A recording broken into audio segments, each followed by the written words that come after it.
to Ask the Doctor. I am your host, Aldora Robinson, Director of Health Promotion and Advocacy Unit within the Ministry of Health, Agriculture, Sports and Human Services. And today's guest is none other than our very own Dr. Vancelee Forbes. And now that there has been a lot of talk about COVID-19 vaccine, Dr. Forbes is here to explain to us how the vaccine works, who should take the vaccine, and actually, is it safe? So we'll get right into it. About the vaccines, Dr. Forbes, how do they actually work? Okay. Good afternoon. Thank you for having me, Mrs. Robinson. As introduced, I'm Dr. Vancelee Forbes. I am an internist and nephrologist at the Turks and Caicos Islands Hospital, InterHealth, Canada. So with regards to vaccines in general, vaccines are pretty much medications. They are substances that are biological that help to prime the immune system to be able to protect the body against a potential disease.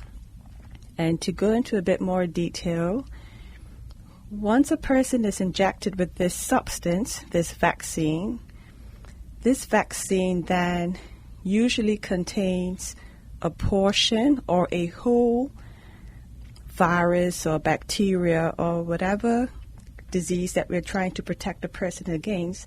That vaccine has a component of that disease-causing agent, which is called a pathogen. But it is given to us in a way that it does not make us sick. So the pathogen may be killed or it might be weakened, for instance, so that our body's immune system recognizes it as foreign, but that pathogen or that vaccine is not able to cause infection in us, pretty much.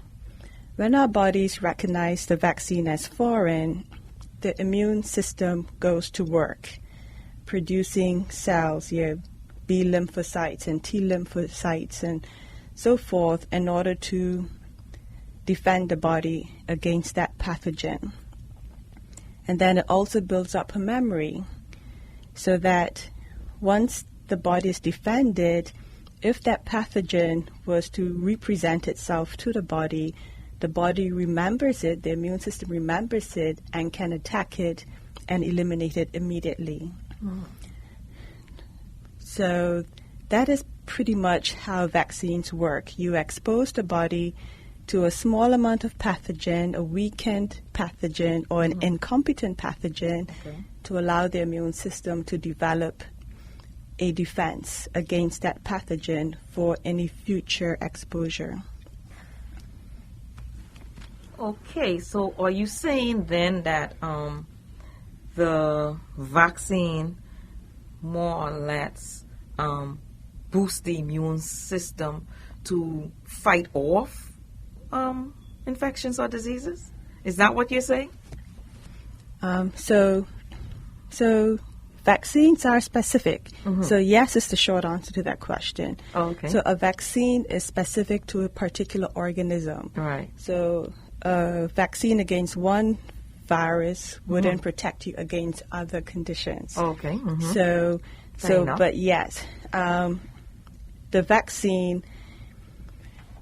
So normally when your body is exposed to a virus, let's say you're going about your day-to-day task and the flu virus comes along, it could take, and you've not had the vaccine, right. Your immune system takes on average 7 days to overcome that virus. Okay? And that's just going through day-to-day life. Now, some conditions are so severe such that within that 7 days waiting for our immune system to counteract this pathogen, so much damage can occur. So the reason we develop vaccines is to be able to prime the immune system without the damage caused by having the disease itself. Okay. Right. All right. Well, then vaccines seem to be kind of important, an important public health measure to fight diseases. That is correct. So now I've been hearing a lot about this mRNA. What is it, and what does it really do? What does it mean to the average man on the street? What is mRNA? I mean, can you please explain that to us? Okay. Thank you for asking that question. So we've heard a lot about mRNA, particularly when it comes to the mRNA vaccines. But before we even talk about the vaccine, I just want to explain to people that mRNA is a part of our normal day-to-day biological processes. So it's in our bodies. So what is it and what does it do? So we all have genetic material. Human beings, we have genetic material called our DNA, okay? And our DNA, the way that our DNA works or exerts itself, or the way that our DNA expresses itself is through the proteins that DNA codes for. So that DNA would then tell the body to produce these types of proteins, for example, or produce another type of proteins which affect the functions, the various functions in our bodies. Some of us may have heard of enzymes, for example. And proteins are the building blocks of our tissues, our cells, our organs. So without proteins, there is no us. Okay? So how do you get from the DNA, which is pretty much our genetic code, it's how we're wired, how do you get that information that's stored in the DNA that tells us what is our hair color going to be, our eye color, our height, whatever diseases some people are predisposed to, because some people inherited diseases through their DNA. So how does that kind of information get from your DNA to the outside world where it's expressed that we can see and touch and feel? Okay? There's a process. It's a fairly complex, there are lots of steps in this complex process, but one of the key steps is through the mRNA. M stands for messenger. So pretty much the messenger RNA or the mRNA takes this genetic information from our DNA, which is stored in the nucleus, takes it outside into the cells, the rest of the cell, okay, where this called the cytoplasm, and in this cytoplasm is the ribosome. The ribosome is pretty much the factory that produces all of these proteins. And then the proteins go to work performing various functions in our body. Like we couldn't digest our food without proteins that perform certain functions, okay? So proteins... Peptides and all the others. Exactly. Yeah. So we could not break down the food that we eat without functioning proteins. Right. Okay? However, in order to get that link, is the mRNA or the messenger RNA is that linkage between the DNA that says this is what you need, this is how you're designed. The messenger RNA takes that information to the protein making factory, which is the ribosome, and says make this protein. The ribosome gets to work making that protein, and that protein carries out its function. So the mRNA is an integral part of our normal day-to-day biology.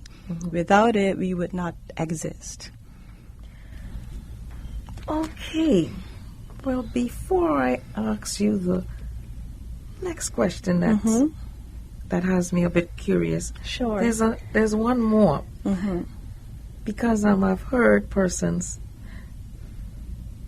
talking about the vaccine and their DNA. Can this vaccine change someone's DNA?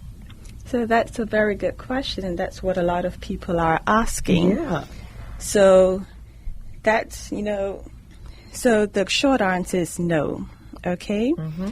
Whilst our body's mRNA takes information from the nucleus, so directly from the DNA to the protein-making factory, when the vaccine, for example, however, the vaccine contains mRNA. Mm-hmm. It bypasses that process. Right. So that it does not interact with our DNA. Okay. The vaccine just implants the mRNA, right? You get it through an injection. You get the mRNA goes straight to that protein-making factory with the instructions and tell them which protein to make. Okay. In the case of the COVID-19 vaccine, the protein that the mRNA is telling them to make is the spike protein, which you see on the surface of the coronavirus.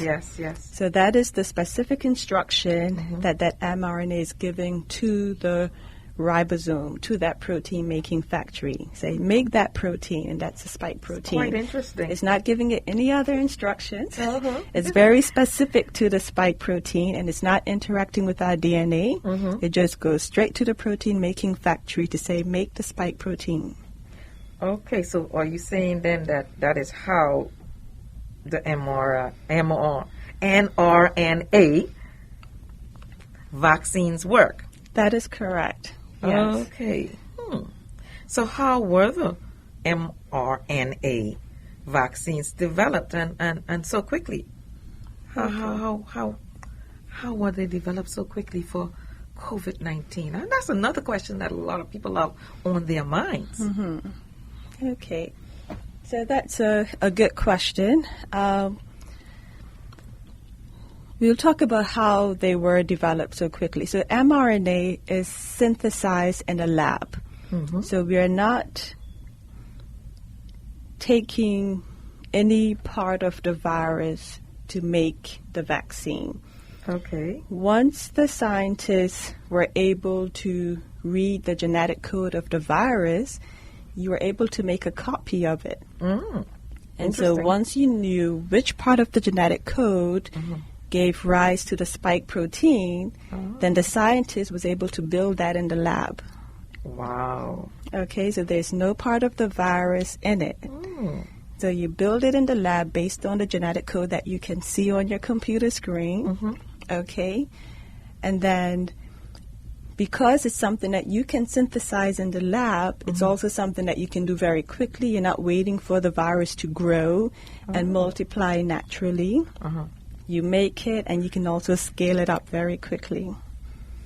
Now, so that is pretty much how the mRNA was made in the lab by scientists, and then it had to be packaged in a kind of a fatty envelope so that once you injected it, it was able to make its way to the cells and enter our cells without degrading before it got to the cells. Now, carry on. All very interesting news. Yeah. I mean, I feel kind of excited about it. And I think I'm going to go and further investigate because it seems quite intriguing. It is intriguing, and the thing about it is that scientists have been researching mRNA for 2 decades. Okay, so they have been looking at this for a very long time. And I've been looking at journal articles published in various scientific journals, even over the past decade, and they were looking at mRNA technology for vaccines and saying how it would be such a good and had such a promising future because of how safe it is and how effective. So it's because it's very limited. You get the mRNA for the very specific thing that you want. And so this is not something that scientists dreamt up overnight. They have been researching this for 2 decades. That is good to know. Yeah. Because, COVID-19 has not been around for a very long time. No. And so, how come we have this vaccine so quickly? You know, is this something that people would be concerned about? You know? Yes. So the science has been there. As I said, it's mimicking our natural biology. But the other thing I want to talk about in terms of how come this was developed so quickly is, you know, this is probably the first time in recent history that everyone has teeth in the game, so to speak.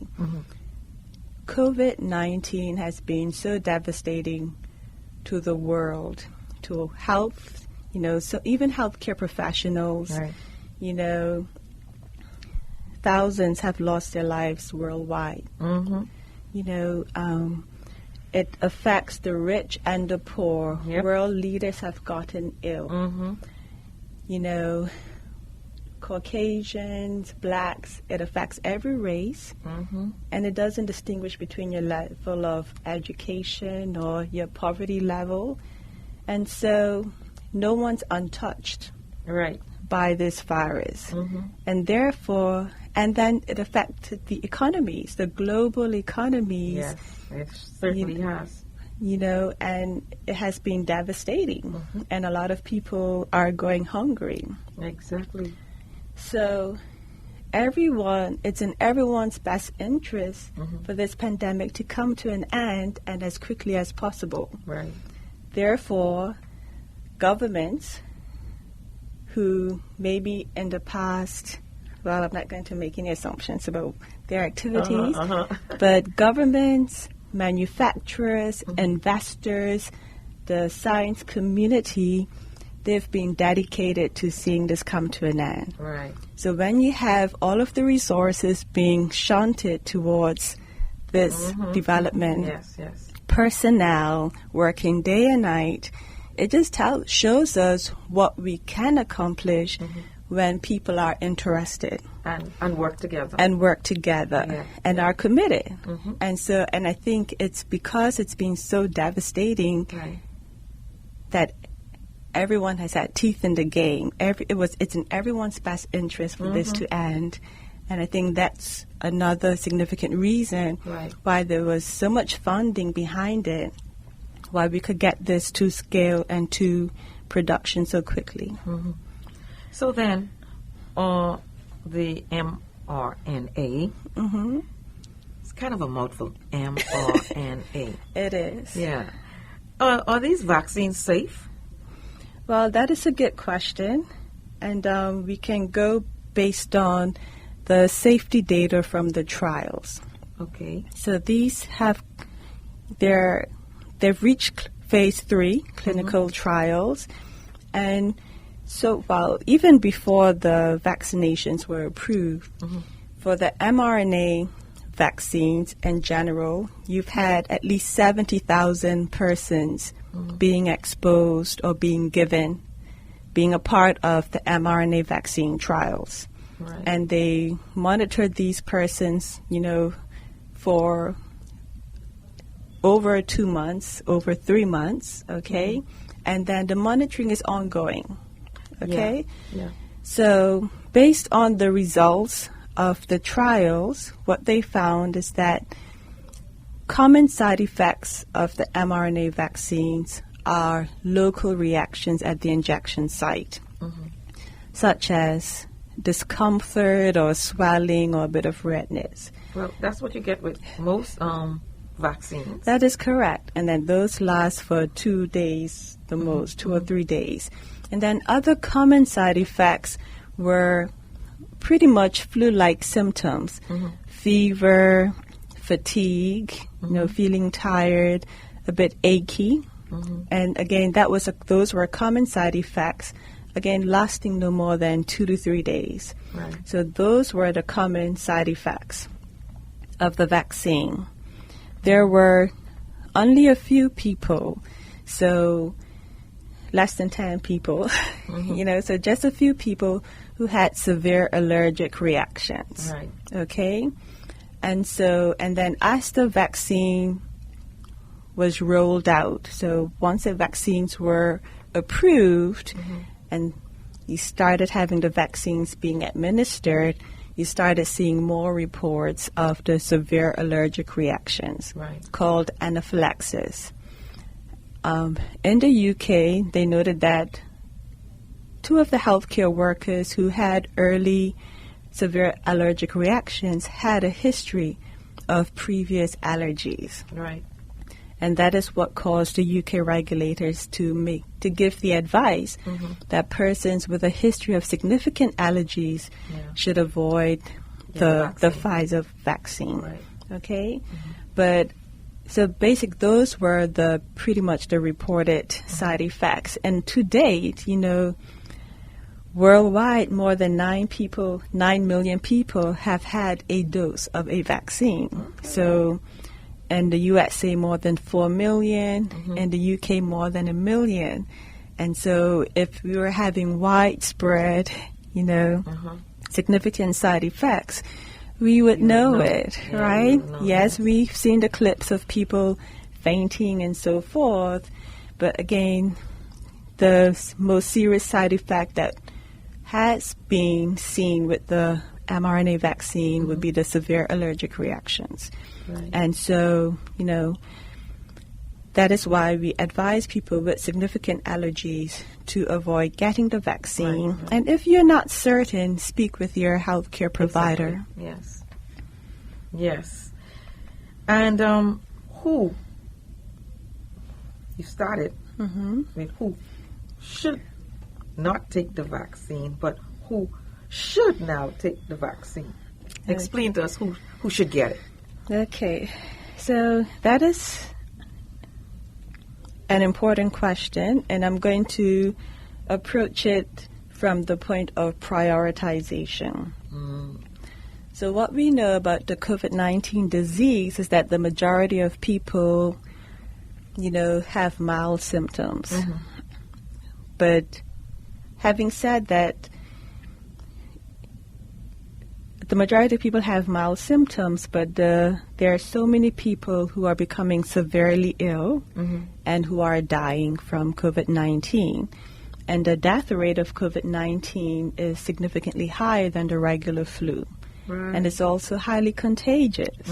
Okay, so highly contagious with a higher death rate than the regular flu. And then you can see the impact that it has had on us globally. Exactly. So who's more at risk? So in terms of priorities, we wanted to prioritize persons who are at high risk of exposure to the virus. So the more exposure you have, the more opportunities you have to become infected. Right. So those include people like your frontline workers. Those are your healthcare professionals, your other persons who are working on the front line day to day who are at risk of exposure. So you have your frontline workers, and then you have those persons who, due to their underlying medical conditions are at high risk of dying. Right. Really, from COVID-19. Yes. So we looked at exposure and we looked at risk of dying from COVID-19. And so those would be the vulnerable population. So the elderly and persons with underlying conditions such as diabetes, heart disease, kidney disease, and so forth, underlying lung disease, and so forth. Right. So those would be our priority groups. However, in my opinion, you want to vaccinate as much as the population as possible. Yes, yes. So whilst there are a few people who cannot get the vaccine at this point in time, whether it's because of severe allergies, right, or because they're pregnant, and we haven't really studied the vaccine, and pregnant persons, they were not a part of the trial, right. So I could understand if a pregnant woman or a nursing woman does not want to take the vaccine at this time until more information becomes available, you know, for example. So, and then children. So again, the vaccines were not studied in children, so they're being approved for adults. Yes. Okay? So in order to protect these people who cannot get vaccinated, then what we need is herd immunity. Okay. And I'm going to explain that a little bit. I was just about to tell you, please explain herd immunity and how do we accomplish that? Right. So pretty much what we're describing is a situation where the whole population is protected because the majority of the population have immunity against a particular disease. Right. And why would that happen? Why would the majority having immunity protect the whole population? Well, if I'm immune and therefore protected, that means I cannot get the virus. If I cannot get the virus, then I cannot spread the virus. Okay? So I become a barrier. I become a defense.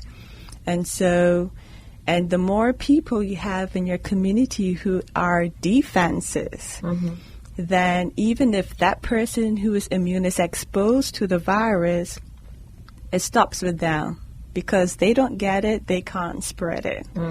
And the greater defense is like you're building a fence or a hedge of protection around your community. So the greater the numbers, the greater the protection.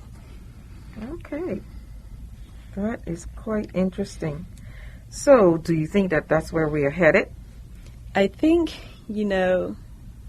that's where, well, if you consider what's happening now with the global pandemic, it's now been over a year since we first learned about this coronavirus.